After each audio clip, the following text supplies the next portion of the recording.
نحمدہ ونصلی علی رسولہ الکریم اما بعد فاعوذ باللہ من الشیطان الرجیم بسم اللہ الرحمن الرحیم۔ جناب صدر، محترم اساتذہ کرام اور میرے پیارے ساتھیوں، السلام علیکم۔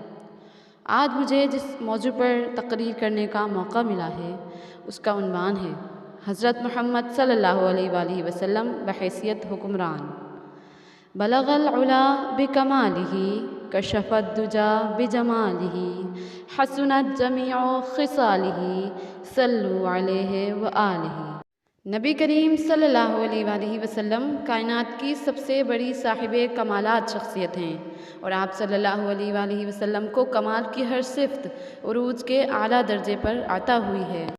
آپ صلی اللہ علیہ وآلہ وسلم رسول و نبی ہیں، سب سے بڑے قانون دان ہیں، سب سے بڑے جرنیل ہیں، سب سے اعلیٰ حکمران ہیں، اور اس کے ساتھ ساتھ سب سے بڑے سیاستدان بھی ہیں۔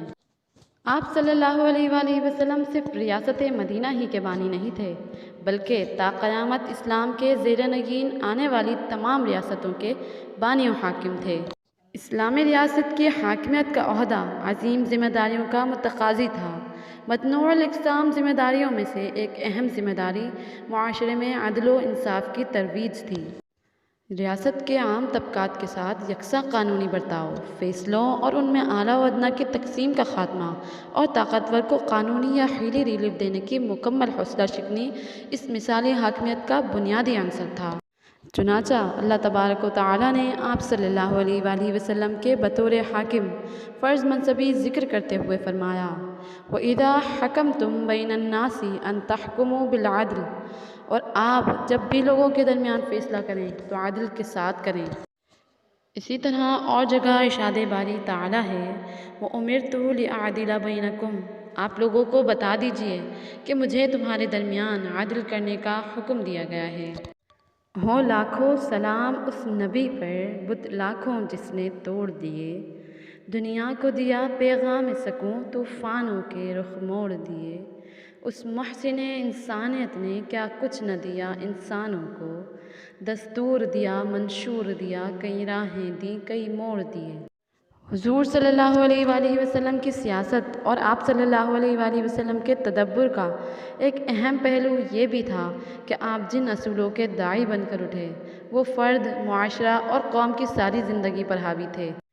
اجتماعی زندگی کا ہر گوشہ آپ کے احاطے میں آتا تھا۔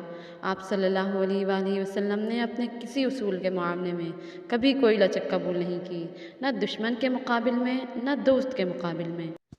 آپ صلی اللہ علیہ وآلہ وسلم کو سخت سے سخت حالات سے سابقہ پیش آیا، ایسے سخت حالات سے کہ لوہا بھی ہوتا تو ان کے مقابل میں نرم پڑ جاتا۔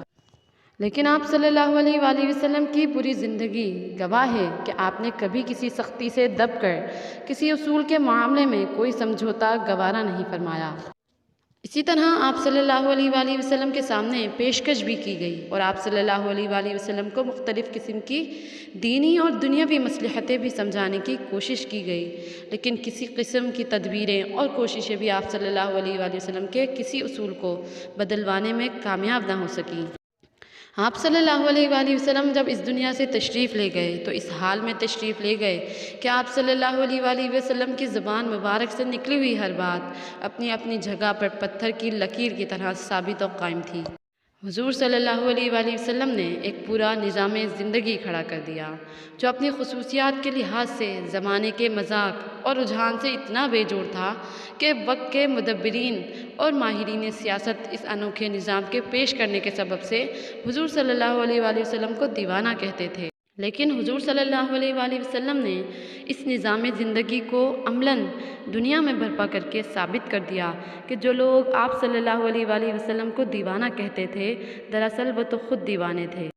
وہ حسن باطن وہ حسن ظاہر وہ نور اول وہ نور آخر، وہ حسن باطن وہ حسن ظاہر وہ نور اول وہ نور آخر، سدا رہا ہے سدا رہے گا اسی کے زیر اثر زمانہ۔ والسلام۔ ویڈیو اچھی لگی ہو تو لائک کیجیے۔ جزاک اللہ خیرا۔